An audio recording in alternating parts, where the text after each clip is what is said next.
On aurait besoin de règles beaucoup plus strictes pour mieux protéger les épargnants.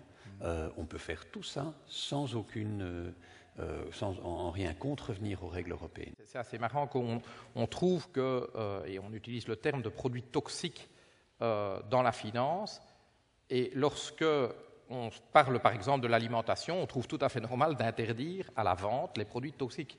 D'accord ? Quand on parle de produits chimiques, on parle de les réglementer, voire également de les interdire. Lorsque nous posons la question, par exemple, à quelqu'un comme Draghi ou d'autres idéologues libéraux, est-ce qu'il ne faudrait pas interdire un certain nombre de produits toxiques? Interdire, vous n'y pensez pas? On ne sort pas de médicaments sans qu'ils aient été testés. Eh bien, il faudrait que les produits financiers soient également testés et qu'on soit sûr que ceux qui les vendent les comprennent.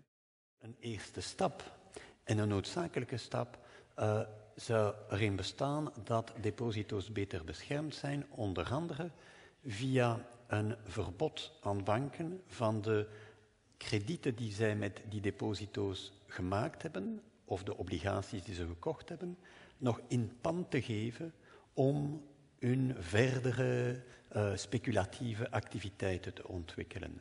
Vandaag gebeurt dat nog veel te gemakkelijk en dat verzwakt de positie van de deponanten. Aujourd'hui, et depuis les années 70, 90, on voit de plus en plus que toute la direction et le contrôle du système financier échappent de plus en plus à la sphère politique et à la sphère citoyenne pour se retrouver une matière de spécialiste parce que trop complexe à maîtriser. Il est urgent que le citoyen et le politique se réapproprient cette responsabilité.